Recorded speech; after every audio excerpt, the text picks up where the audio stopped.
All right, sleepy wanderer, welcome back. Tonight's tale will not be loud. It won't be dramatic. It won't demand anything of you. Just presence, just stillness, and maybe just a little curiosity. Because tonight we're going to drift gently into the hidden corners of medieval life. Not the kings, not the castles, but something far more mysterious. You see, when we think of getting high, our minds often leap to the modern world, to cities and culture, to nightclubs or quiet rooms bathed in neon. But humans have always chased altered states, not for pleasure alone, sometimes for visions, sometimes for peace, and sometimes to forget. In the Middle Ages, there were no syringes, no pills, no laboratories, but the pursuit of euphoria, escape, or divine connection. That was already centuries old. So, close your eyes, let your thoughts settle, and allow me to carry you into a time when herbs whispered secrets, monks boiled forbidden brews, and the line between medicine and magic was thinner than smoke. Let's begin. It starts not in a castle or cloister, but in a small village tucked between the damp folds of an old forest. The air smells of wet bark, ash, and soil. And in the last hut before the trees begin, where the roof dips under moss and smoke curls through a crooked chimney, lives a woman named Amalena. She's not young, but her back is straight and her hands are quick. Her voice is rarely heard above the crackle of her hearth, but villagers know her name. They come to her in quiet, for fever cures, birthing tea, and for things they cannot ask aloud. Because Amalena knows plants. She knows that a thimbleful of monkshood root can still a heart, that wild hemlock in goat's milk will make a body forget its limbs, that belladonna, nightshade, with its purple bells and shiny black berries, can take a mind somewhere else entirely. She never calls it getting high. Of course not. But she knows what it does. They come to her. Soldiers who cannot sleep, women who dream of dead children, men who believe they see demons behind trees. She gives them poultices, infusions, smokes, powders. Never the same thing twice, always with a warning. Only before dusk, she says, and never when the moon is thin. The plants in her garden are wild things, not grown in rows but scattered like thoughts across soft earth. Datura with its twisted white flowers, henbane, low and bushy, hiding its yellow stars, wormwood, bitter and feathery, each one toxic, each one sacred. One evening, just after the rain, a boy no older than 16 sits at her door. His boots are wet, but his eyes are dry. He doesn't speak until she looks at him. "I want to stop dreaming," he says. She studies him, says nothing for a long while, then beckons him inside. Inside her hut, dried herbs hang like curtains. The air is thick, not unpleasant, but pungent in a way that settles behind the eyes.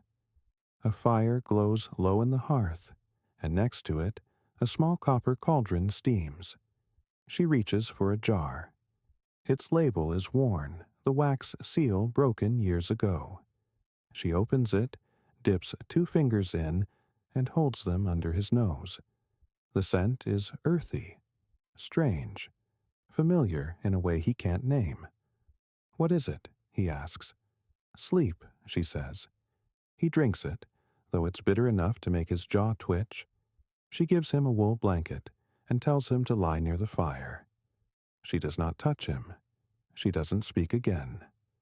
Later, when he stirs, his eyes wide and unfocused, he sees stars on the ceiling where there are none.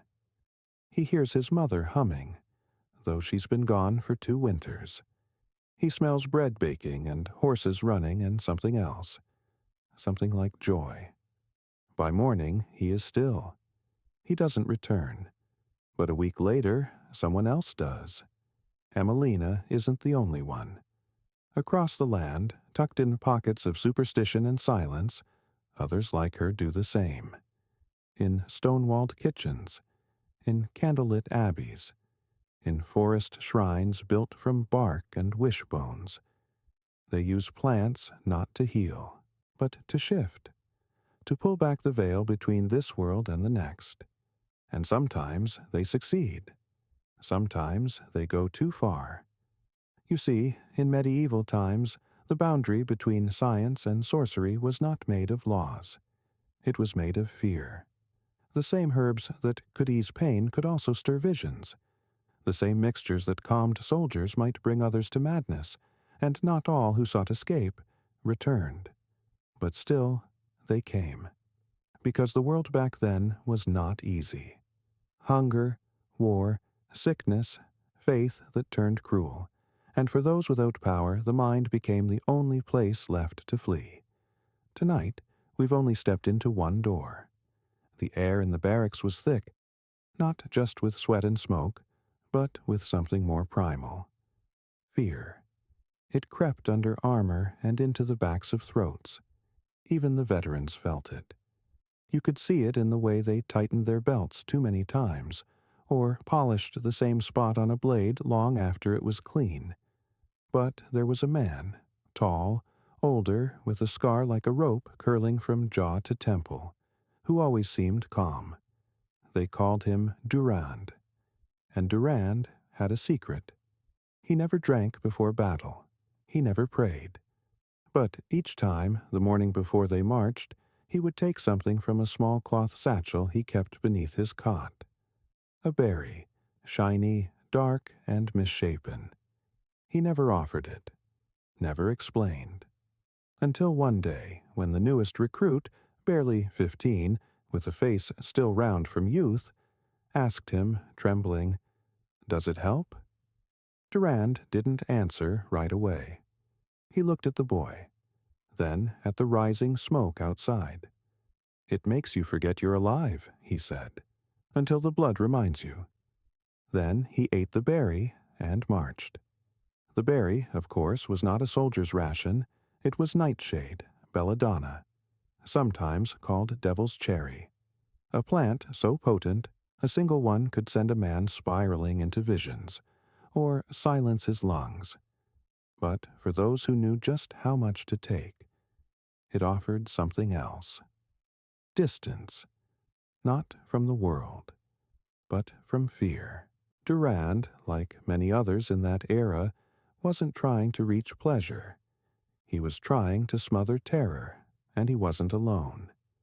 There were stories, some whispered, others written in the margins of prayer books, about warriors who brewed courage wine from henbane and wine-soaked wormwood. It burned the throat, fogged the mind, and dulled the blade of fear. But it also changed them. In one old account, a knight from the Rhine Valley was said to have charged into battle laughing, not from bloodlust, but from a hallucination that the enemy were made of fire and flowers. He slew 5, then knelt and wept, not from guilt, but because the flowers turned into faces. In another region, what's now southern France, a small group of mercenaries developed a ritual. Before raids, they would gather around a fire and smoke a dried mixture of dried sage, henbane, and a resin scraped from tree bark. The smell was acrid. The smoke thick and yellow. The men called it shadow sleep. They said it let them see where the arrows would land before they flew. Said it let them hear the footsteps of enemies before they stepped. But afterward, when the smoke cleared and the silence returned, some never spoke again. These weren't drugs as we know them. There were no grams, no prescriptions, no regulation, only passed down guesses. Intuition. The memory of what had worked before, or what hadn't killed the last man. It wasn't about control, it was about escape. And while soldiers found ways to flee from fear, others sought something more. In the hills beyond the town of Kalne, there lived a woman named Tilda. She wasn't a healer, not in the traditional sense. She didn't cure coughs or set bones, but people came to her when they dreamed of things they didn't understand. She kept a small satchel of blue-green powder hidden beneath her mattress. The powder came from a mold that grew on rye bread, spoiled, left too long in damp places. She'd learned about it from her grandmother, who'd learned it from someone else. Tilda didn't call it by any name, but centuries later, scientists would recognize it. Ergot, a fungus that, when ingested, could cause spasms, visions, and even death. But in tiny amounts, carefully prepared, it could open the mind. People who took it under her care reported strange things, visions of light, of doorways, of ancestors. One man swore he saw his wife, who had died the year before, combing her hair in a mirror that reflected stars. Another claimed he could hear music coming from the trees. Of course, others weren't so lucky. Some screamed, some ran into the woods and didn't return. A few shook for hours, unable to speak. Tilda warned them every time. But pain, grief, longing, these are louder than warnings. Meanwhile, in monasteries far from these fields, the same desire unfolded in shadows, not through herbs, but through ritual. One Benedictine monk, Brother Aaron, wrote in a letter to a distant friend about his ecstasies. He described a practice of fasting for 3 days, then drinking a concoction made from wormwood tea and honey. Afterward, he would lie beneath the altar and listen for God. He wrote, "He does not speak in words. He speaks in silence, in shape, in shadow. My body becomes smoke. My hands become birds." These letters were never published, but they were kept, stored in an archive beneath the abbey, discovered centuries later. No one knows what happened to Brother Aaron. Some say he was sent to a distant monastery, others that he walked into the woods one evening and never came back. Across Europe, the plants had different names, different preparations, different guardians. But the desire, it was always the same, to leave, even for a moment, to touch something else, something softer, brighter, or darker, just other. Some found clarity, others found madness. A few never returned at all. But in this chapter of history, getting high was not a crime. Not yet. It was a secret, a whisper, a prayer with no God to answer. The monastery sat like a quiet crown atop the hill. White walls, worn by wind and time, curled around its inner courtyards like folded hands in prayer. From a distance it looked peaceful, a sanctuary from the chaos of war, famine, and sin. But within those walls, behind thick wooden doors and beneath candlelit arches, experiments were unfolding, not with metals or equations, but with the human soul. Because among the prayers and psalms, some monks were chasing something else, something unspoken, something beyond doctrine. Brother Tilo was 27, stern, careful, the kind of man who woke before the bell and memorized verses in his sleep. But Brother Tilo had a question, one that no scripture could satisfy. He wanted to see God, not metaphorically, not through acts of virtue or symbols in stained glass. He wanted vision, clarity, a moment of communion so sharp it would blind him to doubt forever. He found it, or something like it, not in prayer, but in the garden. It began with an herb, Syrian rue, known today for its MAO inhibiting properties, but back then simply called red seed. The old texts said it was used in rituals to open the mind. That was enough for Tilo. He crushed the seeds into a tea, added honey, and drank. For hours, nothing. Then, silence deepened. The walls seemed to melt outward, candles flickered in patterns that sang. He closed his eyes and saw shapes, spirals of gold and crimson, wheels of fire turning against the void. He wept, not from fear, but from recognition. He never told the abbot, but he wrote everything down, bound it in a small leather book, hidden behind a stone in his cell wall. It remained there for nearly 600 years. Thilo wasn't alone. In another abbey across the Germanic mountains, a monk named Erwin began creating what he called clarity potions. His method was crude, a base of wine steeped with wormwood, mint, and poppy latex. He would drink it before vigils. And sometimes, if the blend was too strong, he would lie on the cold stones of the chapel and whisper fragments of Latin between spasms. One night, he claimed to see St. Michael with wings of flame and a voice like thunder. Another, he said he heard Mary weeping, not in sorrow but joy. He documented it in marginalia, tiny notes scrawled between the psalms. Invisible to most, but there nonetheless, a hidden theology blooming between the lines. Why did they do it? The Middle Ages were not godless. On the contrary, they were drenched in belief. But sometimes belief was not enough. Sometimes ritual failed to silence doubt, and sometimes even monks needed to escape. But the line between mysticism and heresy was thin. The Inquisition was rising. The Church had ears everywhere, and not all visions were welcomed. One day, a novice in northern Italy was caught preparing a tincture of datura, a nightshade known for inducing delirium and paralysis. He said he wanted to feel the angel's breath. The abbot burned his writings and sent him to a monastery where no one ever returned from. That was the warning. You could search for God, but not too loudly. Yet, even outside the monasteries, strange knowledge leaked. Some recipes traveled with pilgrims, others were found in the bags of wandering friars. A few were etched into the wood of pews, or whispered behind confessionals by those who had seen things they couldn't explain.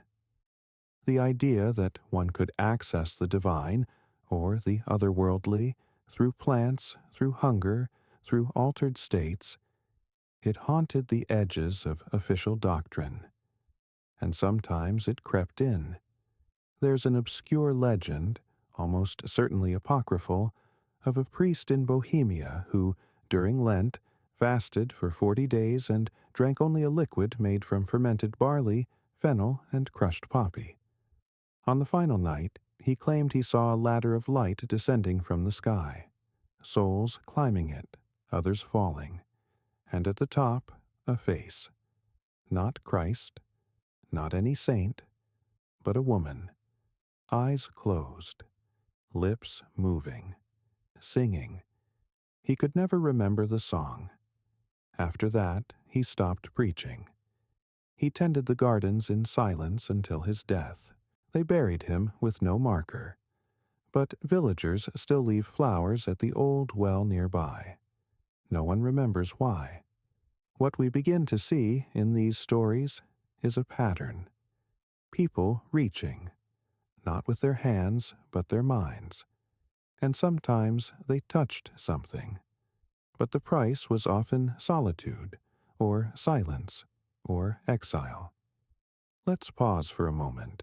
Imagine living in a world where the only explanations were either divine or demonic, where visions weren't just dreams, but evidence, where your own mind could betray you to the fire. And yet they still drank, still smoked, still steeped leaves in boiling water, and hoped for something beyond understanding. Was it bravery, or desperation, or something older than both?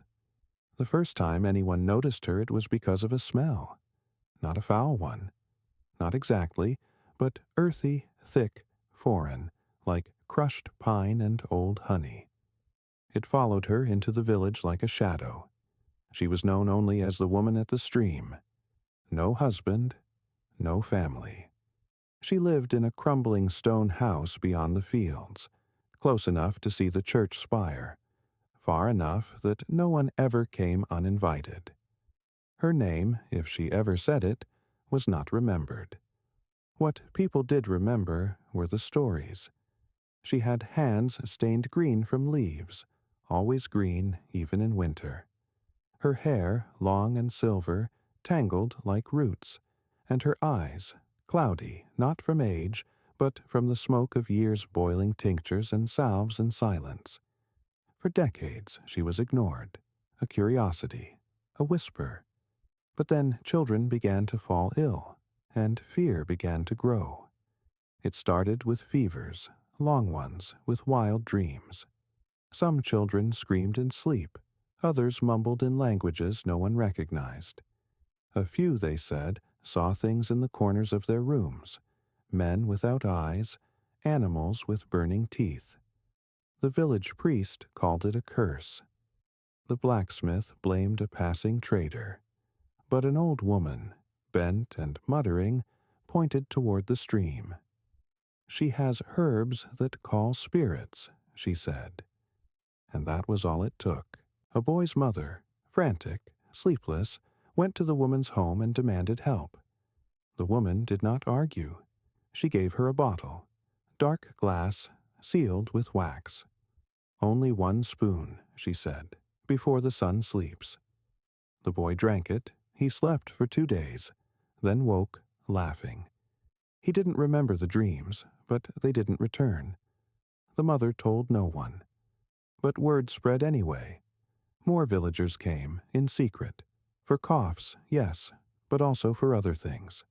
A man who saw dead friends, a girl who stopped eating, a soldier with shaking hands. They all came to the stream, and they all left changed. Until, one day, the priest heard the name Belladonna, and that was the end. The church had rules. They were not just about sin, but about power. And power that came from plants, from women, from secrets, was the wrong kind. A local friar arrived with parchment and ink. He did not knock. He entered her home and looked carefully at her jars, her drying racks, her notes written in chalk on stones. He said nothing, then returned the next day with guards. They took her without a struggle. Her trial was swift. The charge was not murder, not theft, not even poison. It was sorcery, a word so vague it could mean anything, and yet sharp enough to cut a life in two. They asked her if she had spoken with spirits. She said no. They asked her if she used forbidden plants. She said yes. They asked her if she believed in the devil. She did not answer. They showed her jars and said, "This is proof." They showed her hands and said, "These are marks." They showed her silence and said, "This is guilt." One man in the audience, a traveler, recognized a sprig of henbane hanging from the evidence rack. He had seen it used in a monastery once to calm a monk who had not slept in 4 days. But he said nothing, because silence was safer. The verdict came on the 3rd day. Guilty. Of what? No one could say. But guilt in those days didn't need precision. Only fire. They burned her outside the village, on a small hill with no name. The grass never grew there again. What the villagers did not realize was that her knowledge did not die with her. Before she was taken, she had hidden a bundle beneath a flat stone near the stream, wrapped in cloth, sealed with wax. Inside, dried leaves, a small journal, a vial of oil so strong it made the nose sting through the cork. Decades later, a child playing near the water would find it. She would not understand it, but she would keep it. And years later, when her own mother began to forget names and fall silent by the fire, she would brew a tea from those leaves, and her mother would speak again, only for a day. But she would smile. Sometimes that's enough. Across Europe, stories like hers multiplied, not because they were new, but because the church was watching more closely. The same plants that once lined monastery walls were now burned. The same women who once served as midwives were now tried. The same mixtures that once brought peace were now called evil. Fear spreads faster than any herb, and soon people stopped brewing, stopped whispering, stopped asking. But not all of them. There is a kind of high that needs no herb, no smoke, no tincture. It begins in silence, in repetition, in breath held too long, in voices raised together in darkened rooms. It is born in prayer, and it is older than any monastery. In the 12th century, in a convent near Rouen, a nun named Odile claimed she saw Christ each time she fasted for more than 7 days. She did not eat. She did not sleep. She whispered prayers until her lips cracked. And then, on the 8th night, she saw a man of light standing at the foot of her bed. He never spoke, but she wept for hours. Her fellow sisters believed her. At first, until the visions returned too often, until her body grew too thin, until she began to shake, not from sin, but from something they couldn't name. They called a priest. He called it possession. They bound her hands for prayer. And when she stopped eating entirely, they buried her in silence. No sainthood, no remembrance. But some say the herbs she kept in her cell, rosemary, poppy, wild lavender, were kept pressed between the pages of her psalter, still faintly fragrant years later. There is something about the human brain, even in silence, even without influence, that seeks the edge. And in the medieval world, that edge was often spiritual. Pilgrims walked for weeks without shoes. Some whipped their backs until blood soaked the road. Others wore shirts sewn with nails, or masks of thorns. They did it for penance, for clarity, but also, though they'd never say it, for the high. The altered state that came when the body was exhausted, when the mind was hollow, and all that remained was light. It was suffering, yes, but it was also transformation. The Church did not always encourage these states, but it did not forbid them either, because mysticism was useful. It kept people hungry for meaning, and those who saw visions, they became stories, but the line was thin. Too many visions, and you were called a saint. Too few, and you were called mad. And if you were a woman, well, then the line was almost invisible. In southern Spain, a mystic named Isidora claimed to speak with angels during storms. She did not eat meat. She drank only boiled water. And before each vision, she smeared her wrists with a paste made from oil and crushed violets. No one knew why, but she swore it calmed her blood. When the Inquisition came, they asked her if the angels told her secrets. She said yes. She was burned the next day, not for the visions, but for the certainty. Certainty was dangerous. But not all altered states came from suffering. Some came from music. In a small abbey outside Milan, the monks had a tradition. Once a month, they sang for 7 hours straight. No breaks, just tones, deep, long, harmonic. They sang in Latin, but the words didn't matter. The vibration did. One monk, an apprentice named Leon, described the sensation in a letter to his brother. My ribs hum. My feet lose their weight. I see blue even with my eyes closed, and the face of the man beside me melts into light. He wasn't describing madness. He was describing rapture. That letter was later found hidden beneath floorboards, alongside a vial of rose water, dried valerian, and a scrap of parchment that read only, I saw it, I did not imagine it. What we begin to see here is a kind of convergence. Whether through plants, pain, prayer, or sound, the goal was always the same: to leave the self, to escape the weight of thought. the hunger of the body, the noise of the world. In that way, getting high in the Middle Ages wasn't just a pastime. It was a survival mechanism, a way to find silence in a world that never stopped screaming. But not everyone who touched these states came back whole. One bishop, in records rarely cited, describes a monk who wandered into the forest after 6 days of isolation and fasting. When they found him, he was naked, eyes wide, hands covered in soil. He said nothing, not for weeks. When he finally spoke, he asked, "Have you seen the mirror, the one that speaks?" They gave him water, food, prayer, but he never returned to the chants. He never spoke again of God.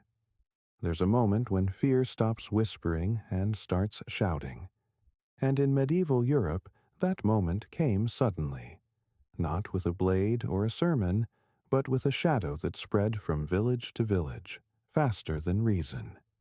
It was called hysteria, and in that hysteria, altered states were no longer personal. They were contagious. In the summer of 1518 in the city of Strasbourg, a woman stepped into the street and began to dance. She didn't smile. She didn't speak. She just moved, arms flailing, feet pounding the cobbled stones, sweat pouring down her back. At first, no one stopped her. Then others joined. Within days, dozens of people were dancing, not with joy, but with panic, with exhaustion. Some collapsed. Some died. They weren't drunk. They weren't bewitched. They were caught in something no one could explain. Historians have argued ever since. Was it mass psychosis? Was it ergot, the same rye mold that once brought visions to pilgrims? Or was it something older, deeper, a collective need to escape? This was not the only case. Across Europe, reports spread of entire villages gripped by what seemed like madness. People laughing until they passed out, screaming in unison, seeing things in the sky, claiming their skin was burning from within. Priests were called, then doctors, then soldiers. But nothing helped, because the sickness wasn't in the body. It was in the air, in the mind, and in places where old herbs still grew, they looked for witches. One such village, name forgotten, region debated, saw 7 women arrested in 1 week. Their crime? None were married, all kept gardens. That was enough. Among them was a woman named Elsa, whose only known words at trial were, "I only wanted to sleep." They found jars in her home. A tea made from chamomile, valerian, and a small amount of henbane. A sleep draught. No poison. No spell. But no one cared. The village had lost 4 children in 2 months. The cows wouldn't feed. A merchant claimed he saw a demon standing in the field. They needed a reason. Elsa was the reason. There are stories, hard to verify, easy to believe, of entire towns hallucinating. One account, buried in a monastery ledger, tells of a feast where the bread had gone bad. Molded, spoiled. By nightfall, half the village saw flames in the sky. One man claimed to be a bird. Another dug a hole in the square, saying he had to reach the mirror underground. The priest tried to calm them, but the priest was also seeing things. By morning, 2 were dead. Many more would never be the same. And as these episodes multiplied, so did the fear. Suddenly, nothing was safe. Not the herbs in your kitchen, not the silence in your house, not even the dreams you spoke aloud. Anything outside of normal was dangerous, and normal kept shrinking. Inquisition records from this period show a sharp rise in trials for dreaming strange dreams, for visiting the forest without need, for keeping bottles under the bed. One man was imprisoned for humming a melody no one recognized. Another, a girl of 13, was accused after claiming her grandmother had taught her how to see people who weren't there. She was hanged. The grandmother vanished. Some say she walked into the woods. Others say she never existed. This is the turning point. Up until now, altered states had been tolerated in secret, used by those who needed them, feared by those who didn't. But now, they were hunted. The same herbs once traded between healers were burned in public squares. The same practices once passed down as tradition were buried in silence. People no longer whispered recipes, they whispered names, and the old knowledge, the knowledge of sleep, of vision, of peace, began to die. But not everywhere. In corners, in shadows, in forgotten pages. Some of it survived. In a convent near Prague, a nun kept a diary, not of visions, but of dreams. She wrote them in symbols, not words, spirals, eyes, trees with roots that reached into skulls. Each page ended the same way. I am still here. Her name was lost. But the diary remained, discovered centuries later, tucked behind a loose brick. And inside that diary, pressed between two pages, was a leaf. Bell-shaped, deep green, still fragrant. The garden was small, overgrown, fenced with rotting wood and quiet intentions. No path led to it, no sign named it, and yet it remained, long after the village nearby had vanished from maps. Somewhere in that soil, beneath moss and centuries, something still grew.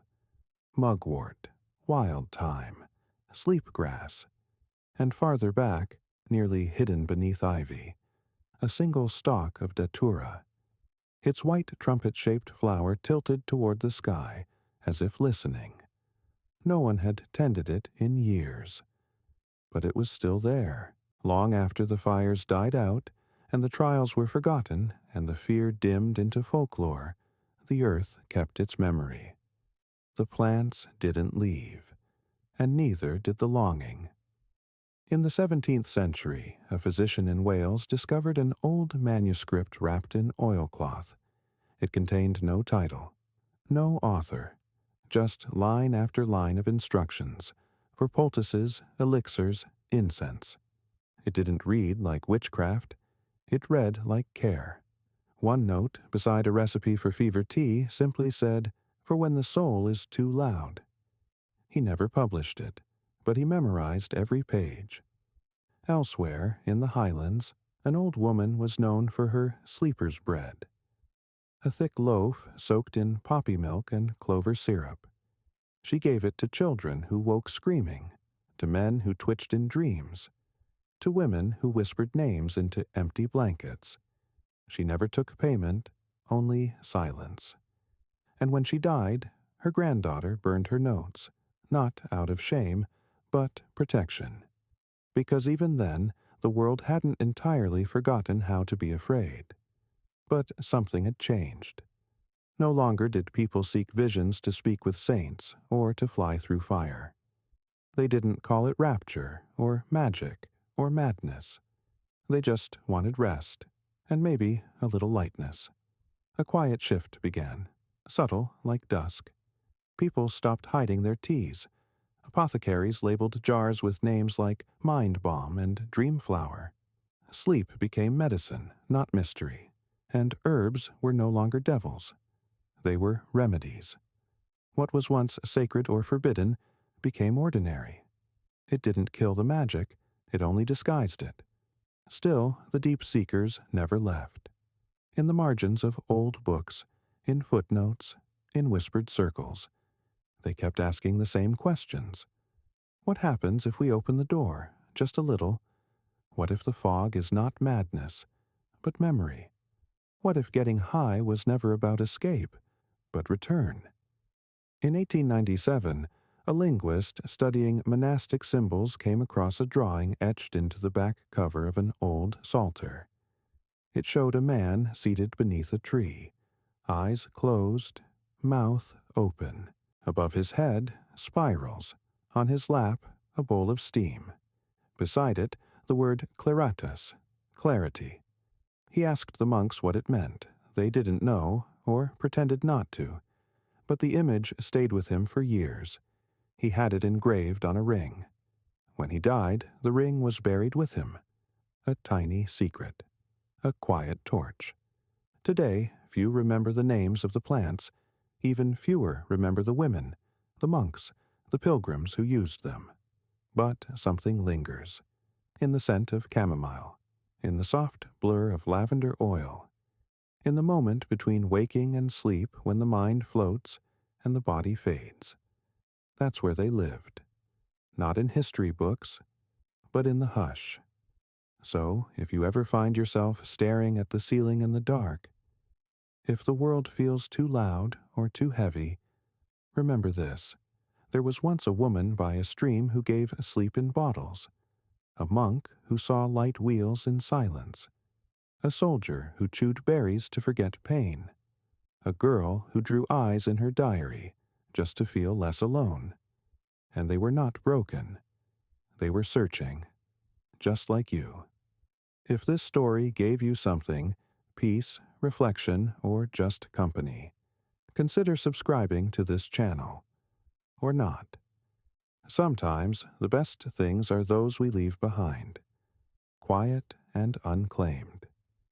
Sleep well, traveler. The night is yours.